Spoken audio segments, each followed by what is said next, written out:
Hi guys, good day. This is Jay from Pageant Train. I'm here now with the most handsome candidates of this year's Mr. San Mateo 2025. I'm here with I'm Justin Belsa. I'm Josiah Andre Guzman. Alright, so congratulations for the successful of press presentation. So I'd like to ask, how's the press presentation? Sa ngayon is enjoy naman po is nakapag-enjoy naman po and salamat po sa mga organizers na binigyan kami ng pagkakataon na maramdaman itong event na ito. Yun lang. Boto po sa akin is nararamdaman ko is nerve wracking. But alam ko po na nasa likod ko is yung Barangay Ampiduno. Not also the Barangay Ampiduno, the non-government organization syempre na tinutulungan ako. So si Belsa, kasama ko rin po sa volunteer of the munisipyo. Then about po here sa program na ito, we'd like to thank the official sponsors, media, and it's very successful po dahil sa inyo, natulungan niyo po kami para iangat po kung ano po ang San Mateo. Who among of you is the first time to join the pageant? Parehas kayo, dalawa. Yeah. So, ano yung mga natutunan nyo in life that you will apply dito sa Mr. San Mateo?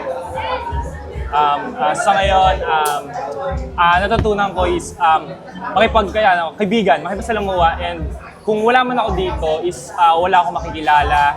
Katulad niyo po, hindi niyo po ako makikilala kung hindi po ako sumali dito. And laking pasasalamat ko po na ako mismo ay nagpursige na sumali dito dahil gusto ko lamang ipakita kung ano ang produkto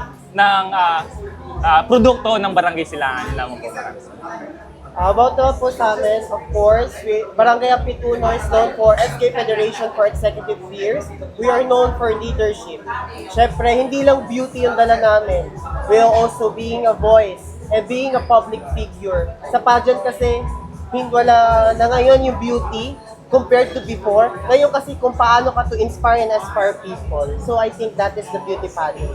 Alright, so last question na tayo. Ano yung may advice nyo sa mga first time na gustong mag-join din ng pageant na walang confidence sa sarili nila? So first, training syempre, more on capacity building para ma-enhance rin yung development natin sa sarili. Alam natin kung paano natin i-project yung sarili natin when it comes to the people na sa paligid natin. Then, be honest kung sino ka. Kung ano yung nararamdaman mo, you perform kung ano yung nararamdaman mo. And I think, yun yung best para manalo ka for Mr. and Miss San Mateo or ibang pageant. Ayun. Para sa lahat ng mga kabataan na gusto sumali sa mga ganitong patimpalak ay aking may papayo lamang is kung ano ang nasa puso at kung ano ang gusto mong ipakita sa mga mamamayan na kung saan ka sasali. And para sa mga kabataan na gusto pero nahihiya lamang sumali ay huwag mong panghinaan ng loob. Ipakita mo lang kung ano yung nasa iyo, kung ano yung sarili mo. Yun lamang, maraming salamat. Alright. Pahabol na question for you. So since ikaw ang nanalo ng Darling of the Press, ano sa tingin mo yung dahilan kung bakit ikaw yung pinili ng mga media? Sa totoo lang is hindi ko din alam, unexpected. Pero isa lang nasa isip ko is binibigay ko yung best ko na ngumiti sa inyo lahat and may pakita yung confidence ko.